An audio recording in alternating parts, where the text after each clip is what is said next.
Hello everyone. Today I'm doing interview and tie breakdown of Killer Mike. Don't know anything about him other than he is American rapper. Let's go. One. Boom. Thank you, man. It was awesome. Thank you. Woo. I wish I could work out as hard as people work out to our music. Seriously, man. I've lost 31 pounds, but I'd be 90 pounds down easy now. That was one of the things that I was saying. This is workout music. Yeah, it is. It is. And Elle and I are chubby as two fat little bears. Well, you were saying you lost 31 pounds. Yeah, though. 31 down. I maybe picked up 3 over the holidays, but I'm on my path. I really am. Shouts out to Al Claiborne, who's from out here, who's a hell of a trainer. If I had his discipline, I'd already be 100 pounds down. But Right off the bat, the speech is very rational. He jumps from the music to weight loss to his trainer, and hard to grasp right away what's going on for me personally. Which brings me to Cripple Cola. Pepsi Cola, RC Cola, anything with cola, right, has probably killed more Americans than anything else in the world, right? So anything that's cola, because Coca-Cola's provided tons of jobs in my hometown. I don't want to diss them. They might promote a concert of mine, right? But we know that sugary drinks aren't good for you. Right. Yet we don't have an aversion to, we don't criminalize sugar. And my doctor literally told me, Michael, sugar is poison, right? I want you to work it out of your diet. But these kids that are members of these little punk-ass street fraternities, essentially gangs, we criminalize and villainize a bunch of teenagers who simply don't have anything to do. They don't have jobs. They don't have skills. They don't have organization. They don't have police athletic league like they used to. They don't have people engaging them. Well, again, his style of explaining this business idea is very rational. He is not just going straight up explaining what it's about. He's jumping why this cause is important, why this gang members or whoever, kids who are in bad, living in bad areas, why they're getting jobs. He also uses sort of this flexible, introverted ethical language when he's saying that, well, Coca-Cola and all the colas, they are bad, they're evil, but in the same time, I don't want to say anything bad about them, because there is a Coca-Cola plant in my city. And also these kids, you think they're bad, but they are not bad because it's just environment. He applies a lot of introverted ethics in his speech. That's good, man. If you could stick on that path. Shouts out to my man, Bear Loke, who is a friend and mentor. A lot of times you might see a guy with me who does security. Bear introduced me to Shaolin Kung Fu. We've been basically kicking and punching and moving around. He also introduced me to a lot of the guests that are on your show. Including, guests that talk about intermittent fasting, that talks about getting rid of sugars and stuff. And he just loves me like a big brother, so he keeps me in tune. He keeps using a lot of introverted ethics in the conversation. Like he does this sort of random shout out to the guy, telling how he appreciates him, and this guy introduced him to other people that he appreciates, and he also loves him. I mean, a lot of introverted ethics going on here about relationship, about inner connection, about valuing someone, other person, and so on and so forth. Yeah, I don't like being the smartest guy. No. Nah. Well, I don't have that choice. That option's not possible. That's really interesting. I don't think either First or Third Logic would likely say that they don't like being smart. And indeed, like Joe Rogan got First Logic, and he's saying, well, but I have no choice other than being smart. And that's typical mentality of First Logic. Like they think they're smart, they know they're smart, and they behave in such a way. And the Third Logic, it's just too shy. It wants to be smart, but if it feels like doesn't, it's usually not gonna share. So the logics that he got probably second or fourth logic. I remember one of my friends saying, Mike, I like the fact you talk on social issues, but why do you always feel necessary to talk about smoking weed in strip clubs? I say, because that's what I really do. And I never want someone to be able from the other side to say, don't like this guy because he smokes marijuana and goes to strip clubs. I want whoever they say that to say, yeah, and he goes with his wife and they smoke together. I don't want it to be some secret. I want people to understand that when I want you to be free, I don't want you to be free to agree to see the world the way I do. I want you to be free to live as you would like to live, so long as it doesn't infringe on me and others. The whole idea of being free and doing whatever you want, and whatever you're doing is nobody else's business until you infringe on somebody else but by your actions. This whole idea in socionics is individualism, and the individualistic quadras are first and third quadra. Of course, it doesn't mean that second and fourth quadra they never support that. No, they do. A lot of them might, but the kind of support he shows and everything he was just talking previously about all these freedoms and how it's important for him, it's much more important for individualistic quadras. It's like on top of the list to fight for that. Compared to collectivist quadras, that it's not necessarily on top of the list. But also it's very interesting how some of these unsightly details about himself he is willing to share, and he wants everybody to know, yeah, this is typically bad things that society doesn't approve, but I do it. Again, it's individualistic because he feels that he is free to do whatever he wants. He doesn't need anybody's approval, society approval. But also there is some extroversion demonstrated by this, because introverts would find much difficult time to share this kind of things about themselves, about like what they really like and do, what, especially if somebody else don't approve that, or if it's publicly is not approved. But they also make examples out of the popular. Yeah. I just found out what the monkey on the stick thing meant. What apparently monkeys in India are wild out, so farmers will kill one monkey and put his head on a stick so other monkeys will know, hey, this is dangerous to do, right?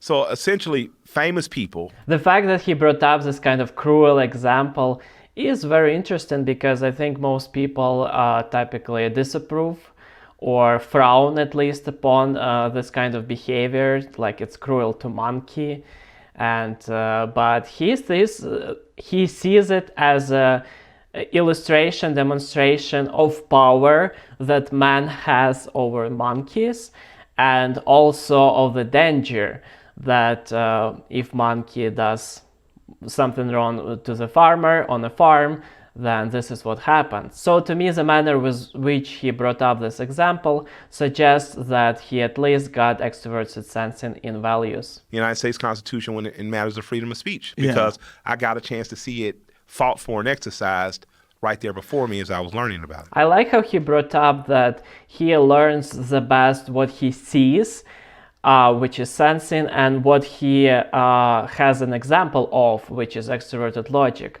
other than he learns from a concept, thoughts, or like intuition, ideas.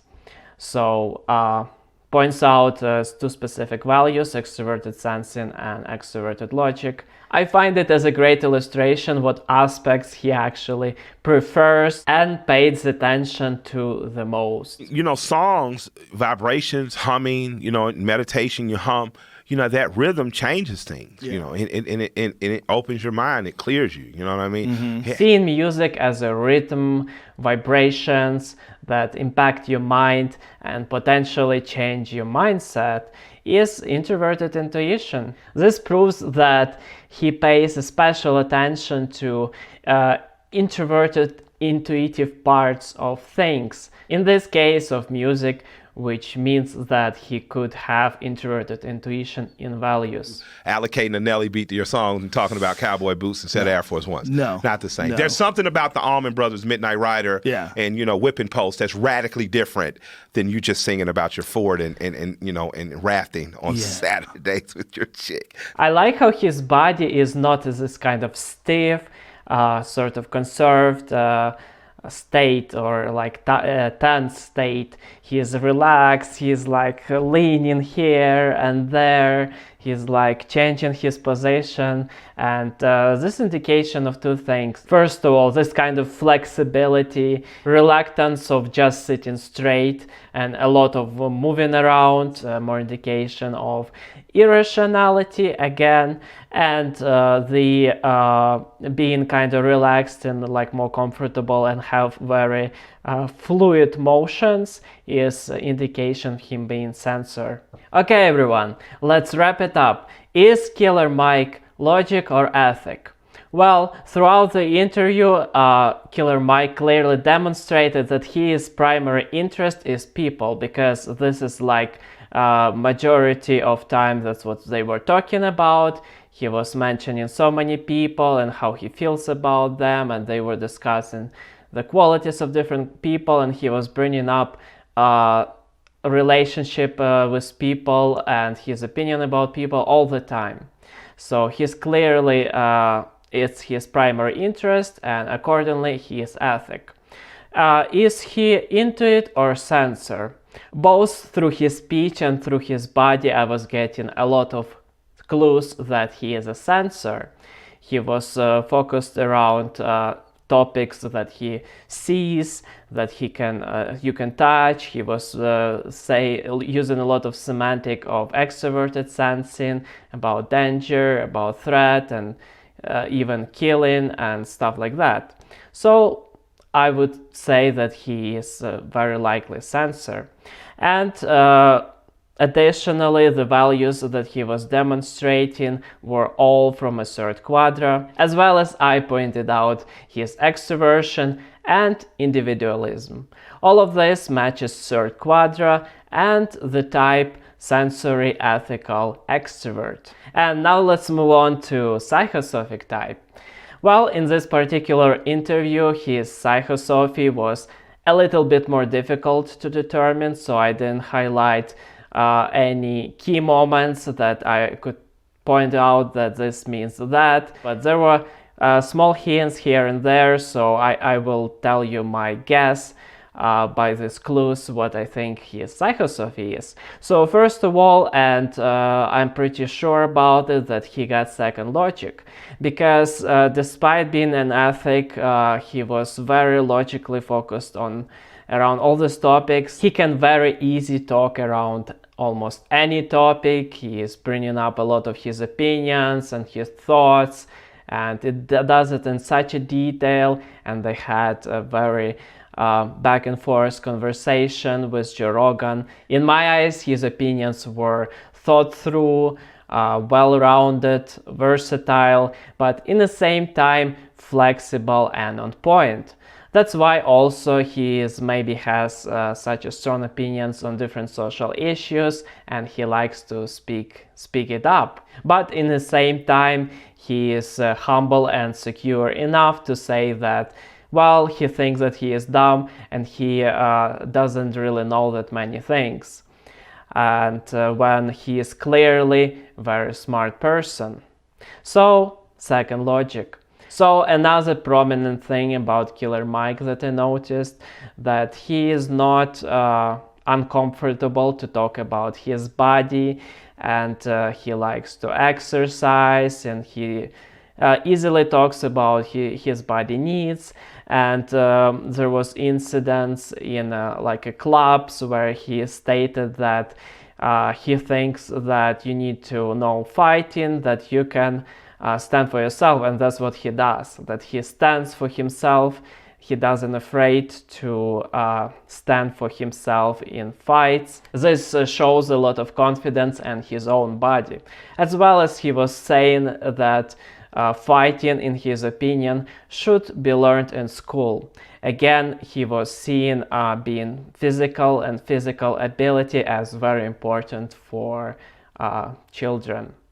So I think that he got first physics. Also, I think that he likely has third emotion, because through the interview he appeared to me as being quite humble, as well as he tried to say only nice things about other people, and he was showing some sensitivity to unpleasant emotion and behavior of other people. And despite him talking so much about other people, I don't recall a single case where he would be willing to condemn other people or say anything very negative about them.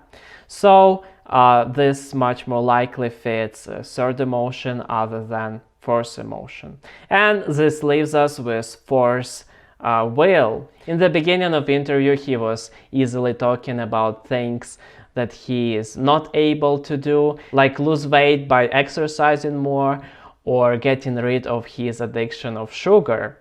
But at the same time, he didn't show any insecurities about not being able to achieve certain things. And on the opposite, he was bringing up that the best thing that happened to him in life is failure, and that he learned from that. Okay, everyone, thank you very much for watching. Please let me know what you think in the comments, and leave like and subscribe if you want to support this channel.